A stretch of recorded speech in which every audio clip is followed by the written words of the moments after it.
puso ang lumang kaluluwa at ang lumang lakas namin, Panginoon Diyos Ama. At pinalitan mo ng bago para magkaunawaan po tayo. Salamat, Lord, hallelujah. Dahil dinugtungan niyo po, Panginoon, palagi ang aming kaalam ukol sa magpupuntas ng tuwan.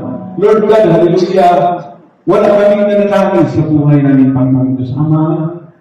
Dahil ayaw namin, Panginoon Diyos Ama, paunahan ka na kami po'y maging mayaman sa material. Lord God, kung nanaisip mo yan, kahit maloobin mo, tatanggapin po namin na maging mayaman kami sa material. Pero, Lord God, sa puso namin, Lord, binura mo yan at pinalitan mo maging mayaman kami sa alaman, maging mayaman kami, maging mayaman kami sa kalooban mo, maging mayaman kami sa karunungan ng Panginoong Diyos Ama. Salamat, Lord God, dahil naiba po ang ninanais ng puso namin. Hindi ninanais na pagsamantala, pero ninanais, Panginoong Diyos, yung sinasabi mo, naisip po namin yung mga buhay na hindi kukupas, yung mga buhay po na panghabang panahon na buhay.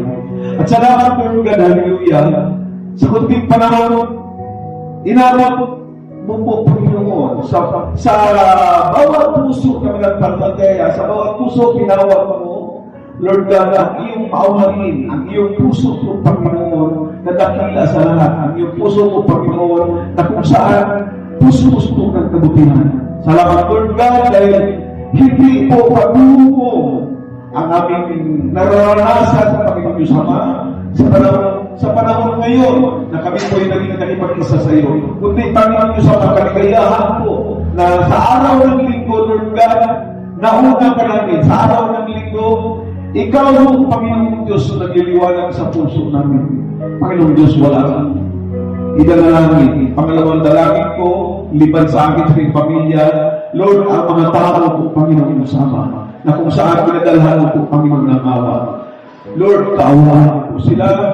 Dalangin ko po, Panginoon Diyos sa mga banal.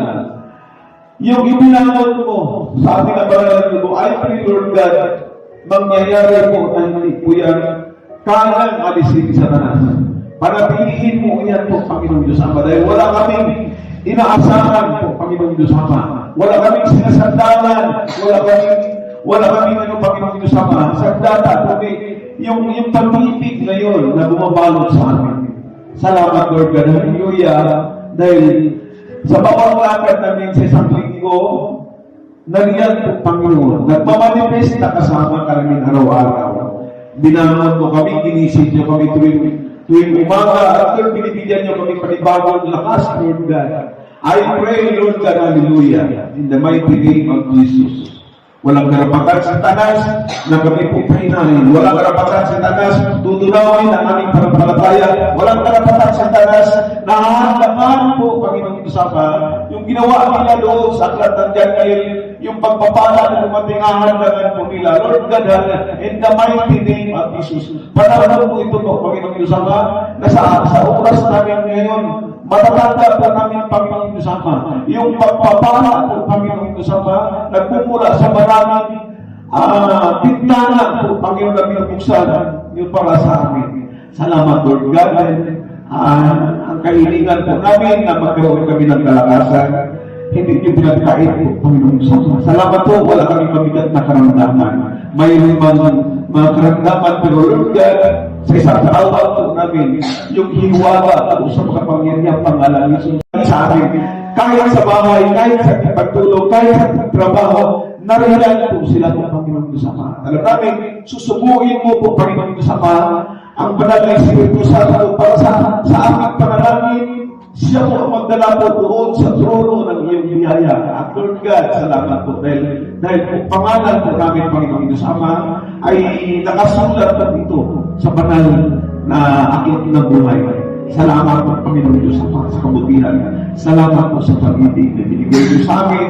Salamat, Lord God, na naranasan po namin yung totoong Isus, yung tunay na Isus, yung mapatinig na Isus. Salamat, Lord, sa kabaitan. In Jesus' name, Amen. Amen.